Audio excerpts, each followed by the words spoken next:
Recording in progress.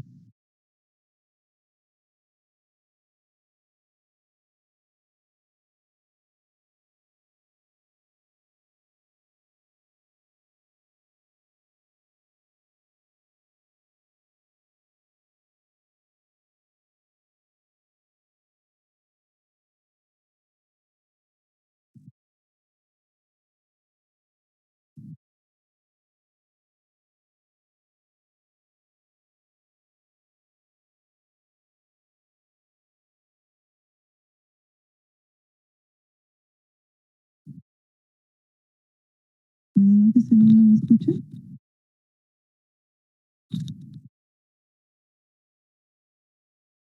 ¿Sí?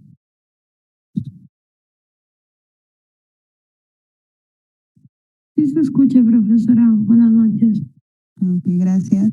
Bueno, empezaremos la clase porque ya es tarde. Ya. Ok, entonces empezamos. Bueno, el día de hoy toca la parte de hongos. En la parte de hongos vamos a ver que son organismos eucariotas y bueno, se engloban en la parte del reino fungi. Son heterótrofos y van a requerir materiales orgánicos que utilizan como fuente de energía. Están ampliamente distribuidos en la naturaleza y se encuentran en hábitats muy diversos. Lo vamos a encontrar como hongos filamentosos y hongos levaduriformes, cuya estructura puede ser pluricelular. Pluricelular lo vamos a ver en la forma filamentosa y levaduriforme unicelular. Las levaduras crecen más rápido que los filamentosos. Normalmente los filamentosos son aerobios estrictos, mientras que las levaduras normalmente pueden crecer en presencia como en ausencia de oxígeno. Pueden reproducirse ambos de forma sexual y asexual. En el caso, por ejemplo, de los filamentosos, este tipo en su mayoría de reproducción va a ser asexual. Es decir, por ejemplo, en la forma de esporulación. Y cuando hablamos de esporulación, decimos que es esporas, ¿no? O sea, cuando hablamos de esporas es en condiciones adversas ambientales, ¿no? Cuando, por ejemplo, exceso de temperatura, falta de nutrientes, etcétera, ¿no? Son capaces de reproducirse creando esporas como estructuras de resistencia, ¿no? Que habíamos conversado también como en el caso de las bacterias, que son capaces de sobrevivir a estas condiciones desfavorables. Y en el caso de las levaduras por gemación, ¿no? En este caso, mediante esta estructura llamada gema o yema, que en este caso es como una especie de duplicación, ¿no? Para la formación de un nuevo organismo. Estos hongos presentan exoenzimas, que son enzimas de digestión, que tienen una función de absorción, almacenamiento de glucógeno. Presentan una pared celular también compuesta principalmente de quitina y glucano. Y vamos a hablar también de algunas definiciones para entender algunas estructuras que vamos a mencionar a lo largo de la presentación. Bueno, levaduras, que son pues, los hongos unicelulares, de forma redondeada u ovoide, que lo vemos ahí, que están de color redondeados de color rojo, y las blastoconidias, que son las levaduras que están gemando, ¿no? En el círculo azul. Luego tenemos esas estructuras llamadas hifas, que es un elemento estructural fundamental de los hongos, ¿no? Cuando hablamos, por ejemplo, de los filamentosos, ¿no? Esa es la estructura principal, es la hifa, adoptando la forma de filamento, septado o aceptado, ¿no? Por eso son los hongos filamentosos. Y el micelio viene a ser el conjunto de hifas Luego tenemos las pseudo-hifas, que vienen a ser células alargadas, ¿no? Son las mismas levaduras, pero que tienen esa forma alargada. Y el pseudomicelio, que viene a ser el conjunto de las pseudo-hifas. Luego tenemos las conidias, ya sean macroconidias o microconidias, que vienen a ser un propágulo originado por un proceso de reproducción asexual.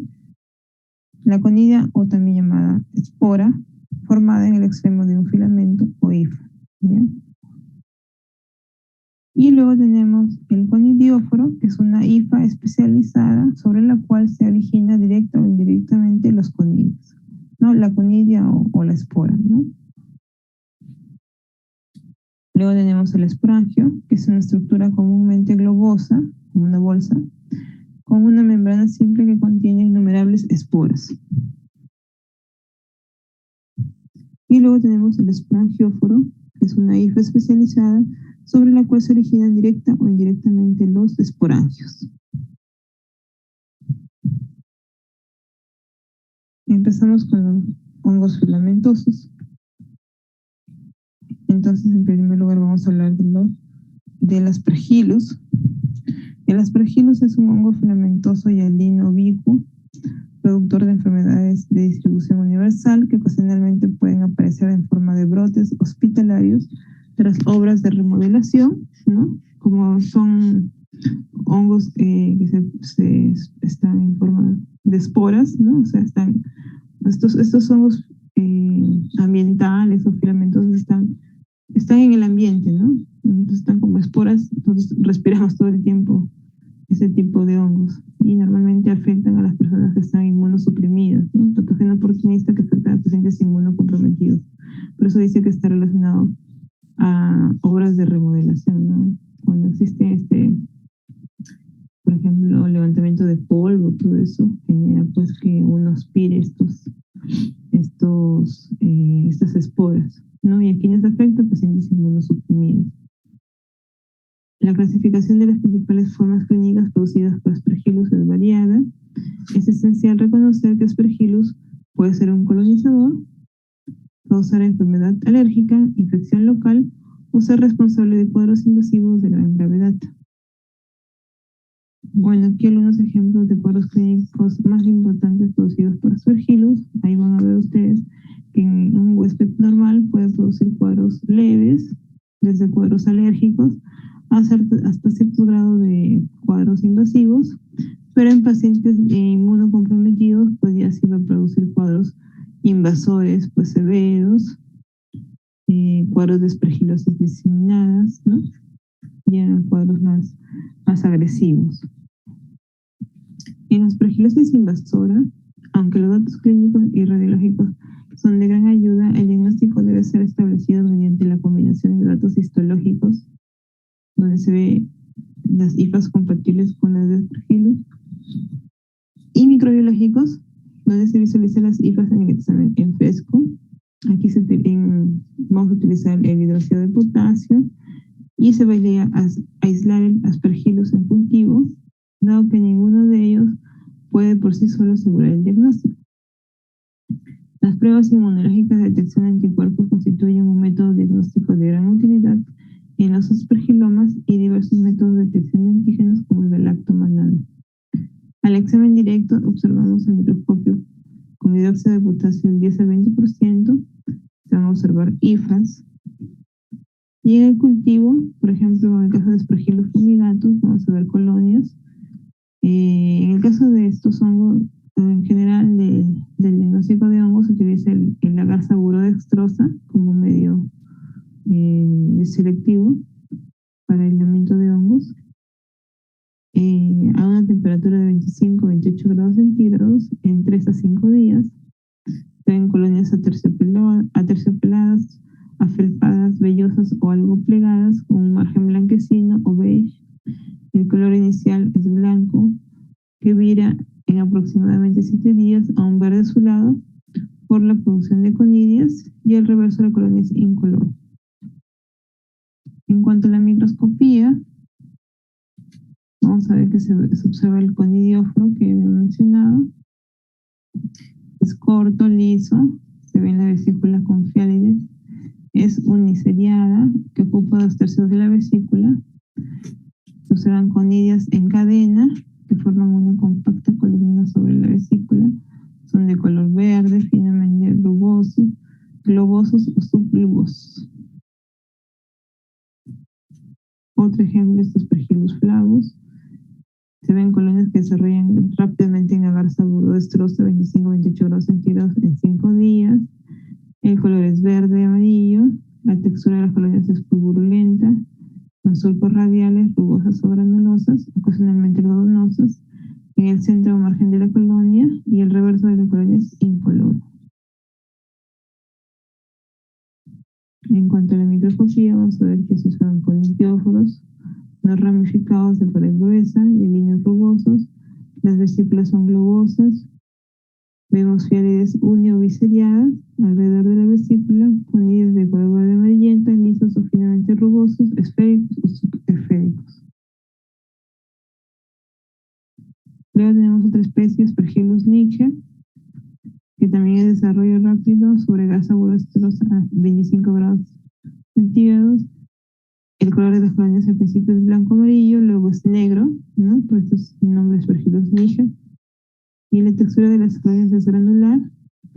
El reverso de la colonia es incoloro o crema. Los conidioforos son de pared lisa y línea o pigmentada. La vesícula es globosa y produce fiálides alrededor de ella. Las fiálides son biseriadas. Las ramas primarias pueden ser tabicadas, mientras que las secundarias son cortas, a partir de las cuales brotan los conidios, los cuales son globosos y rugosos, de color castaño o marrón a negro. El siguiente hongo es Fusarium. El género Fusarium es un grupo de hongos filamentosos ampliamente distribuidos en suelo y plantas.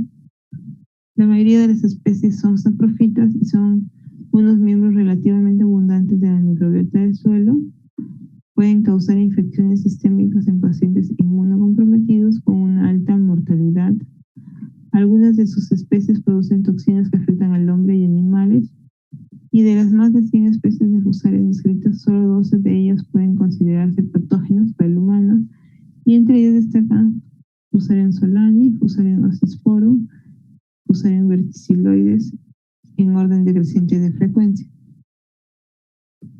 La infección puede ser resultado de la inhalación del organismo o de la inoculación directa del mismo. Por ejemplo, laceraciones por colocación de catéter venoso central, traumatismos o quemaduras, o por consumo de alimentos contaminados con toxinas producidas por el hongo. La inhalación de las conillas conduce a la enfermedad pulmonar.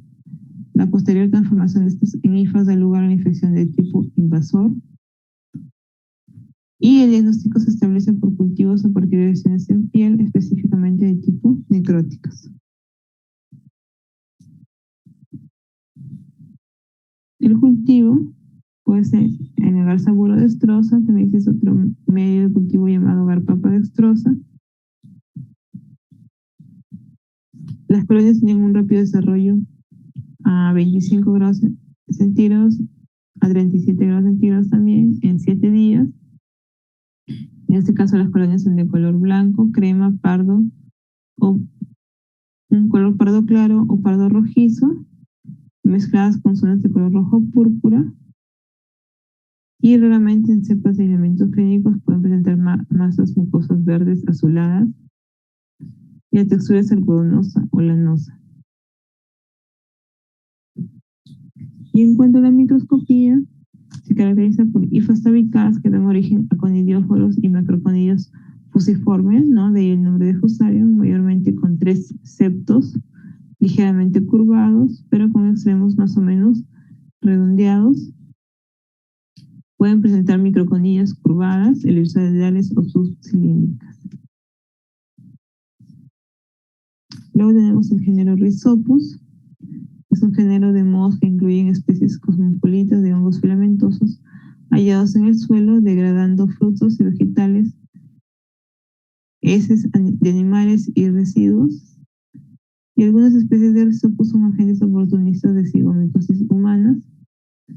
Las cigomicosis se refieren a las infecciones de curso agudo causadas por hongos de la clase de los cigomicetos, de los que los mucorales y los entomoftorales son causantes de enfermedad en los humanos, con mortalidad de 15 a 34% de los casos, debido a su capacidad invasiva a través de las paredes de los vasos sanguíneos que causan infartos, necrosis y diseminación. Las especies que comúnmente causan enfermedad en los humanos son Rhizopus spp, responsables de cerca del 50% de las cigomicosis. Los sujetos frecuentemente afectados son los diabéticos, neutropénicos, consumidores de drogas intravenosas, receptores de trasplante de órganos sólidos y de células madre hematopoyéticas, y otros como pacientes con traumatismo penetrante, intervención quirúrgica o quemaduras. En cuanto al cuadro clínico, van a haber dolor facial, proptosis,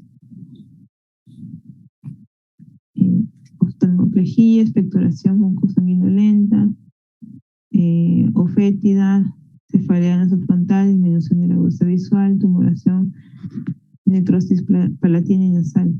Y el diagnóstico está basado en la identificación morfológica de los elementos micóticos y la recuperación en cultivos de especímenes obtenidos del sitio anatómico comprometido. Y el examen directo se observa en el microscopio con hidróxido de potasio al 10 a 20%, la presencia de hifas, ¿no? En el cultivo vamos a ver colonias de crecimiento rápido de 37 grados centígrados y a los 4 días pueden llegar a ocupar totalmente la placa Petri, ¿no? Estas colonias. Inicialmente son blancas, pero cuando luego cambian a un color gris parduzco.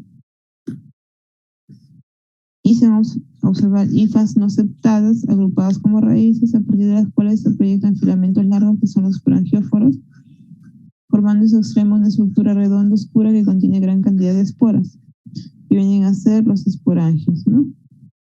Estos esporangios esféricos son de color gris parduzco a negro.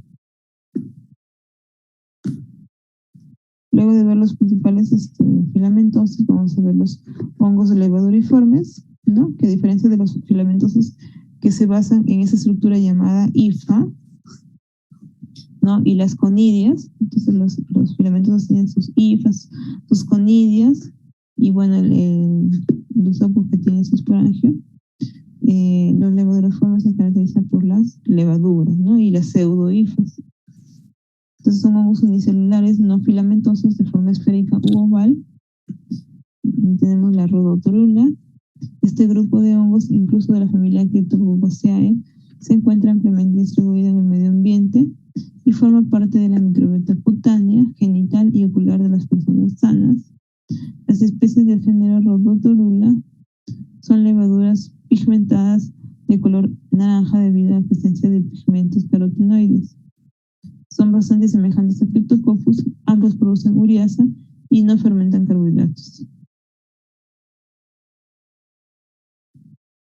Rhodotorula mucilaginosa, también conocida como Rhodotorula rubra, es la especie más frecuentemente identificada en infecciones en humanos, seguida por Rhodotorula agglutinis y minuta.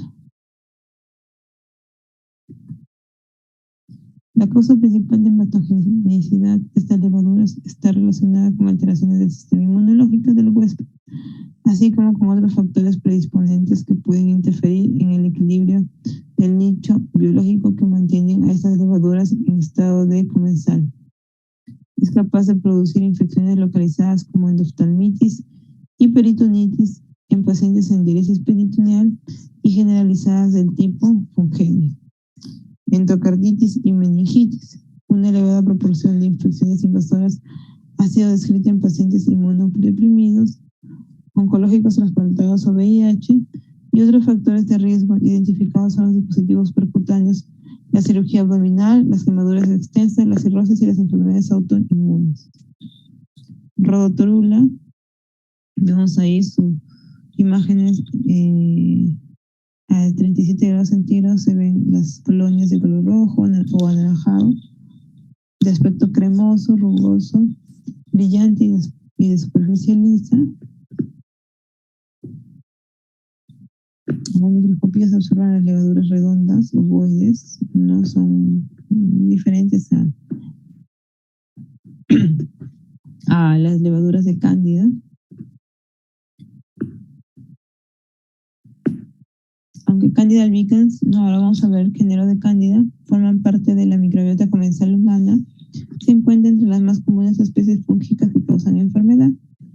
Se han convertido recientemente en la cuarta causa de sepsis nosocomial, con una tasa de mortalidad del 40%. Candida albicans causa múltiples tipos de infecciones, pero pueden dividirse en dos grupos principales, mucosas y sistémicas. Las infecciones mucosas se presentan habitualmente en mujeres sanas, como candidiasis vulvovaginal, que experimentarán aproximadamente el 75% de mujeres adultas alguna vez en su vida.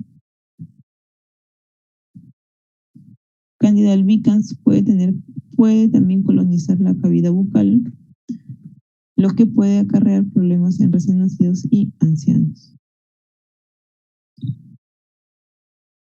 La infección sistémica o candidiasis sistémica es una patología mucho más grave. Esto ocurre en pacientes inmunosuprimidos, donde Candida albicans, generalmente controlada por el sistema inmunitario, invade los tejidos y entra en el torrente sanguíneo.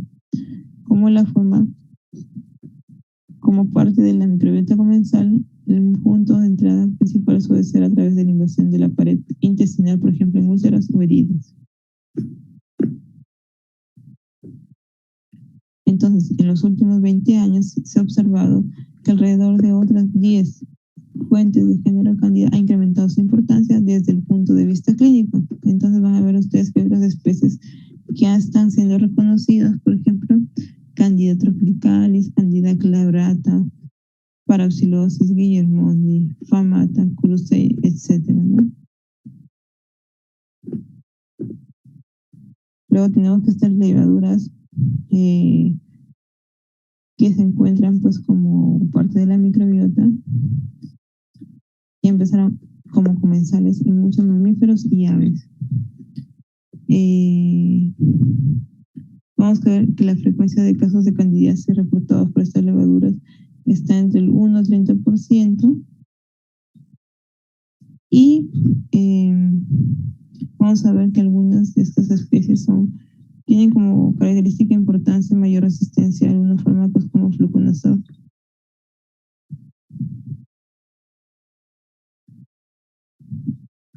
Candida albicans tiene dos formas morfológicas distintas, como levadura y como pseudohifo.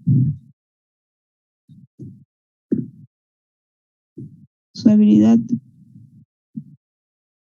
para pasar de una forma a otra es dependiente de factores ambientales y es necesario para la virulencia del hongo, ¿no? Para pasar de levadura a pseudohifo.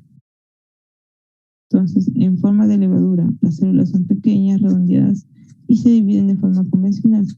La forma de pseudohifo corresponde a células alargadas que no se separan una vez que se han completado la división celular, sino que permanecen unidas y separadas por un septo que permite el paso del citoplasma a otros componentes entre compartimentos. Entonces, para el diagnóstico de estas levaduras tenemos examen directo, donde se puede utilizar suero fisiológico o solución salina, azul de metileno, el grano, un simple KOH. El cultivo, donde se utilizan pues los medios agar-saburoestrosa, de preferencia con un antibiótico, porque el antibiótico nos va a permitir la inhibición del crecimiento bacteriano y solo permite el desarrollo del hongo. Tenemos también otro tipo de agares como el agar cromogénico, la prueba del tubo germinativo para solo permitir el desarrollo del hongo y no de otro tipo de patógenos. La prueba de tubo germinativo nos va a permitir diferenciar el desarrollo de la Candida albicans de otro tipo de cándidas, ¿no? Por ejemplo, diferenciar otras especies no albicans, utilizando el suero humano. Entonces tenemos que utilizamos prueba preliminar, por ejemplo, el examen directo, vamos a ver las levaduras. Utilizamos para ello suero fisiológico. Ahí estamos viendo, por ejemplo, en ese examen directo se ven levaduras. En el GRAN estamos viendo ahí pseudohifas, estamos viendo levaduras. Incluso estamos viendo ahí en la parte inferior, en el lado izquierdo, estamos viendo una blastoconidia. Y prueba, utilizamos el KOH. También nos sirve el KOH para un examen directo. Recuerden que el KOH es una solución que disuelve la creatina y también aclara la capa córnea de la piel, también los anexos cutáneos.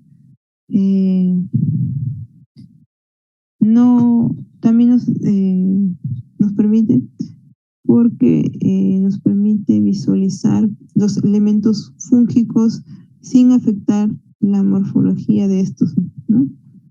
Y permite pues una mejor visualización de todo lo que son las estructuras fúngicas.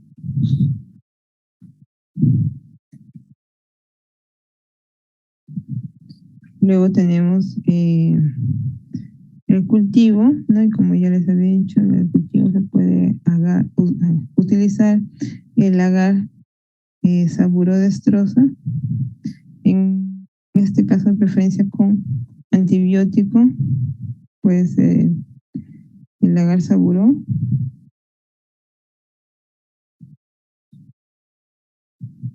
Es el más común, lo que utilizamos en el laboratorio.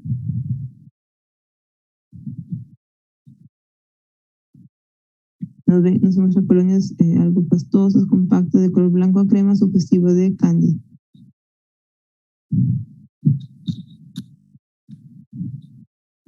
La otra prueba es la prueba del tubo germinativo. Se incuba un minúsculo de la cepa en 0.5 mililitros de suero. Se lleva a 37 grados centígrados por 2 horas y 30 minutos como máximo. Se coloca 2 o 3 gotas de la suspensión bacteriana en una lámina protogénica y se cubre con una lámina y se observa al microscopio 40X.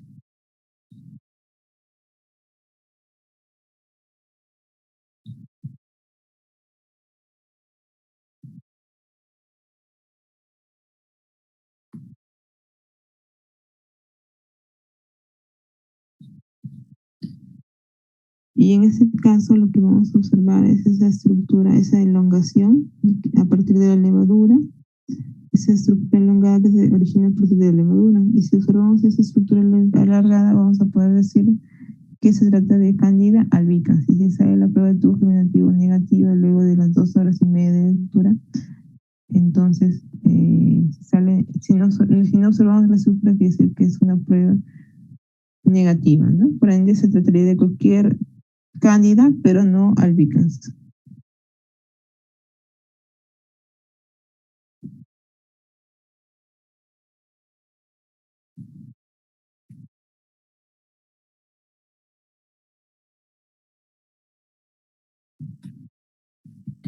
Otro medio que se utilizan es el medio cron-agar.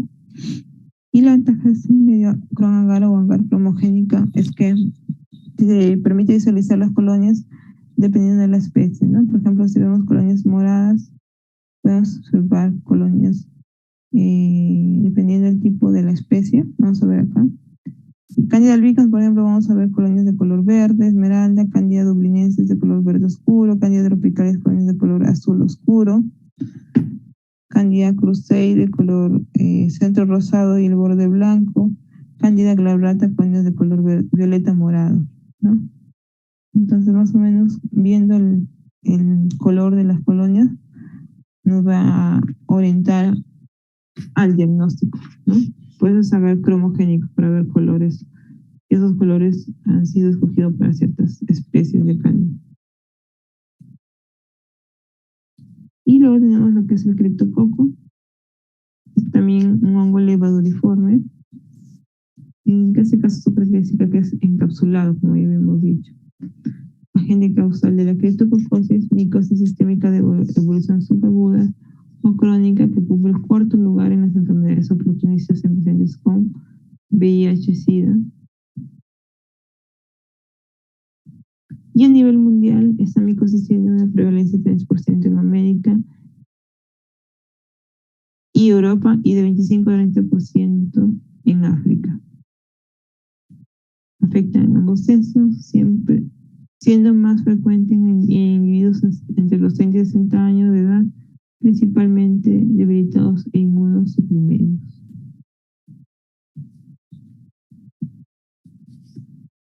Hay 3 variedades de criptococo, siendo la más importante que todo pone forma variedad Gatti, y se ha sugerido que el hábitat es la principal fuente de infección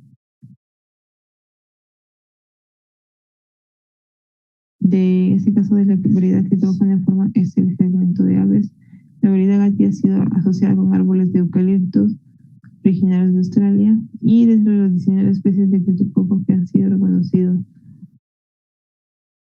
6 han sido recuperados ocasionalmente como agentes infecciosos.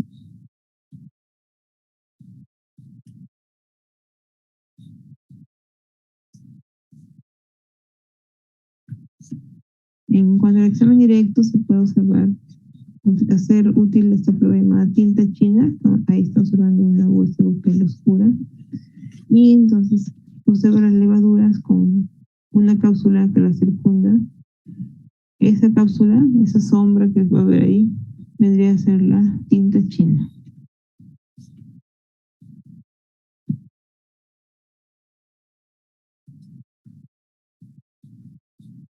En cuanto a las colonias, van a ver ustedes que son colonias mucoides brillantes y sobre la garza burodestrosa desarrolla un color blanco, amarillento, que son poco elevadas y de bordes continuos y mucoides.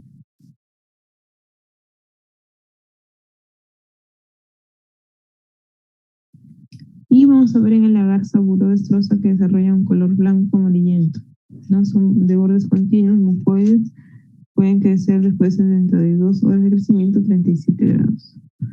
Y una prueba que también nos sirve cuando hay mucha duda es la prueba de la uriasa, y cuando están uriasa positivos desarrollan ese color rosado fucsia. Bueno, eso sería todo en la primera parte, de la parte de levaduras y dermatofitos. Y ahora vamos a ver la segunda, levaduras, perdón, y filamentosos, y ahora vamos a ver dermatofitos.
Ya. Ahora tenemos los dermatofitos. Los dermatofitos son micosis los dermatofitos, mejor dicho, son hongos que viven en y a expensas de la queratina. Por tanto, provocan lesiones en piel, pelos y uñas. No van a ocasionar daños en mucosas, en membranas mucosas ni semimucosas. Ocasionados por hongos filamentosos, no son capaces de lesionar, como digo, estas estructuras.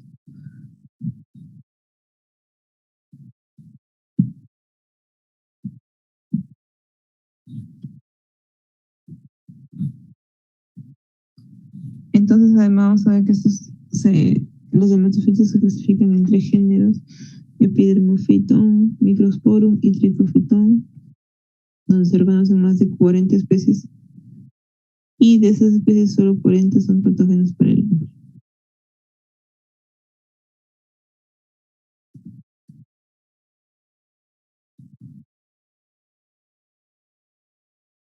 Luego aquí vamos a un cuadro donde se observa que estos dermatofitos se han dividido clásicamente en antropofílicos, zoofílicos y geofílicos en función de su hábitat primario. Entonces tenemos la forma de, digámoslo así, de transmisión que puede ser antropofílico, zoofílico y geofílico.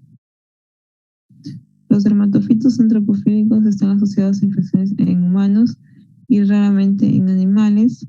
Los zoofílicos normalmente infectan animales y ocasionalmente humanos, y los zoofílicos viven en el suelo y están principalmente asociados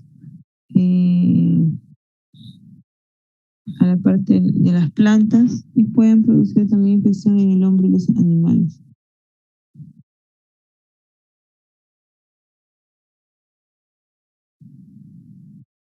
Pero también puede haber una, digamos, transmisión indirecta entre zoofílico y geofílico. Luego tenemos las tiñas.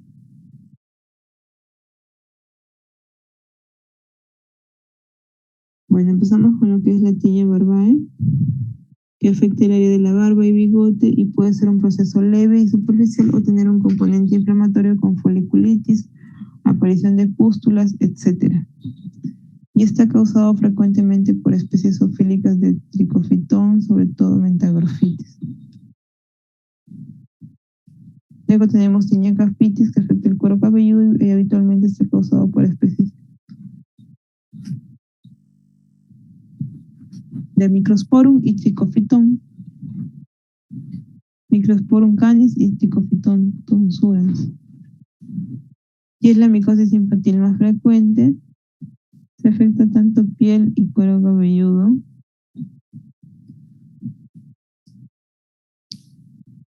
La infección puede variar desde leve o subclínica con poco eritema hasta una reacción inflamatoria grave con formación de querium, áreas alopécicas extensas e incluso fiebre, malestar y linfadenopatías regionales.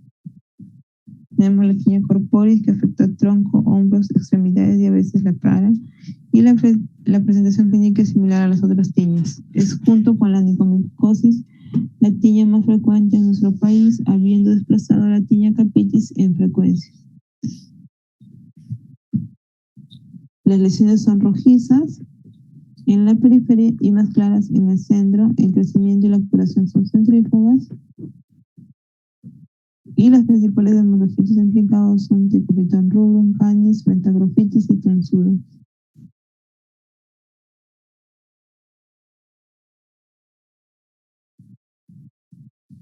Ya, luego tenemos la tiña cruris, que es una infección de la ingle, del área perineal y perineal y ocasionalmente de la parte superior de los muslos, frecuente en varones adultos.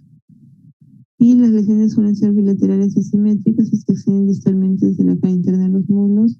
Los patógenos frecuentes son Trichophyton rubrum y Epidermophyton flocosum, también conocida como eczema marginado de hebra. Luego tenemos la tiña pedis, que es conocida como, y afecta especialmente las plantas y dedos. La forma clínica más frecuente es la intertriginosa, con maceración, descamación y formación de fisuras, especialmente en el cuarto espacio interdigital. En su forma hiperqueratógica, presenta finas escamas grisáceas, cubren la planta, el talón y ambos lados del pie. Y las especies implicadas más frecuentemente son Trichophyton rubrum, mentagrofitis, variedad interdigital y Epidermophyton flocosum. La tiña ungum, la afectación puede ser subungual o superficial.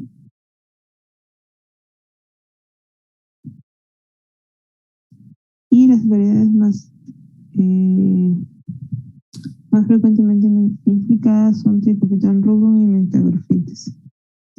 Y en cuanto al diagnóstico microbiológico, la adecuada toma de muestras es muy importante para la obtención de las escamas, sobre todo en pie, toma de uñas, la toma de las zonas de afectación en la piel, un adecuado raspado, la zona del cabello, donde se encuentra el bulbo piloso, también se colocará a nivel de una placa Petri.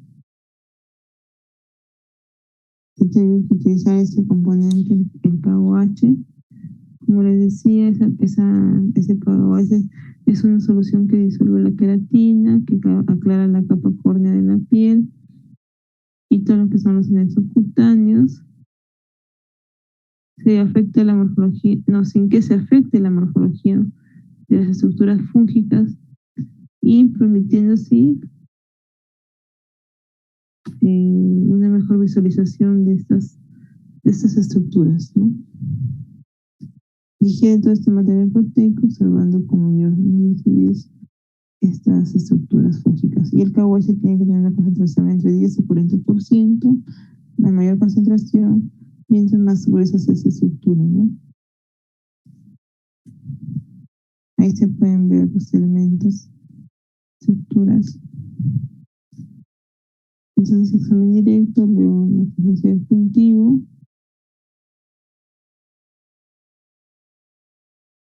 Vamos a ver que en el cultivo se pueden buscar agares selectivos como el agar de TM, que es para dermatofitos, o la pseudodestrosa. Se puede utilizar algunas temperaturas especiales como 28 y 30 grados centígrados durante 30 días.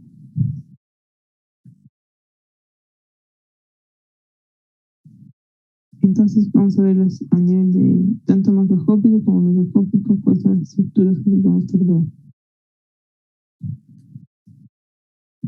En algunos casos se puede hacer alguna prueba como la prueba de la ureasa, la cual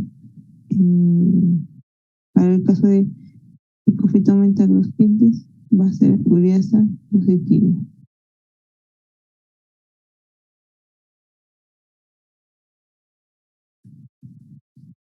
Empezamos con el género Epidermophyton. Solo tiene dos especies conocidas, siendo Epidermophyton flojoso la única patógena para el hombre. Vamos a encontrar que son colonias visibles entre los 7 a 9 días de incubación y estas aparecen plegadas, aterciopeladas, purpulentas y de color amarillo verdoso.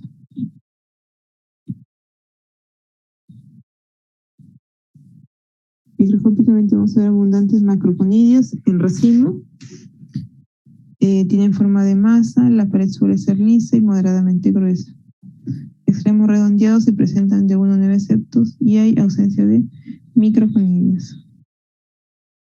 Luego tenemos el género Microscorum, el más frecuente que afectan al nombre del género Audouini, Microscorum canis y Microscorum gypsum. Este género posee unos 20 especies distintas, de las que unas 10 son patógenas para el hombre. Macroscópicamente presentan diferencias entre las especies, pudiendo ser algodonosas, terrosas, purpulentas y producir pigmentos amarillo-naranja.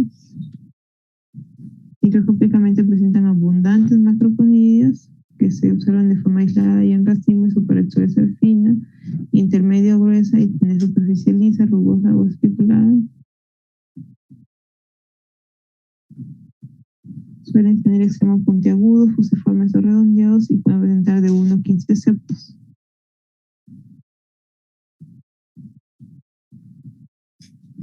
Las microconidias son sésiles o pedunculadas y normalmente están dispuestos a lo largo de las cifras o en racimos. Luego tenemos el género Tricophyton, que es el más frecuente de los géneros implicados en la patología humana, con cerca de 30 especies, de las que menos de 10 son responsables de las dermatofitosis humana, y la especie tipo de Stonsuras.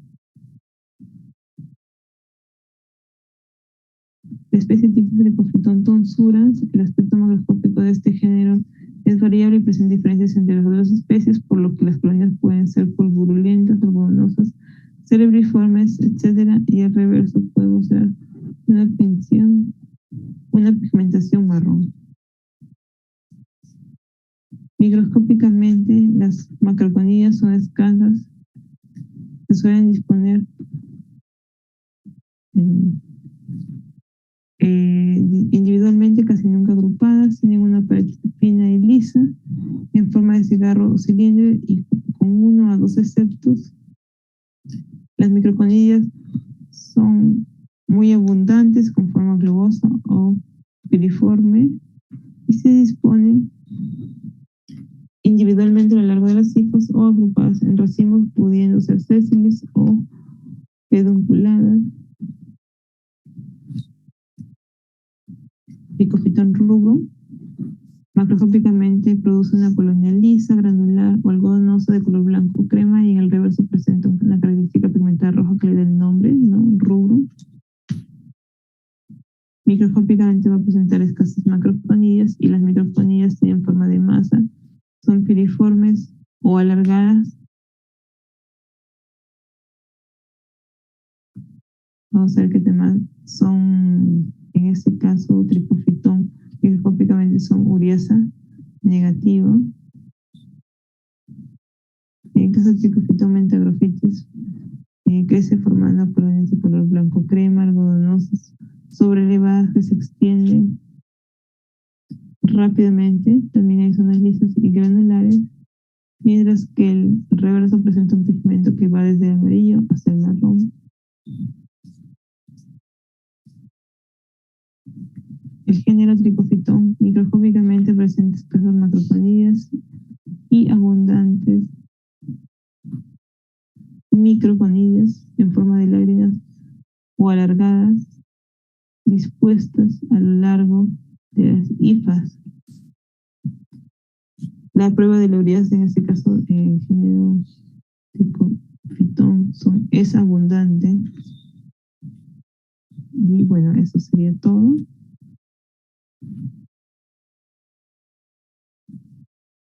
No sé si tienen alguna consulta.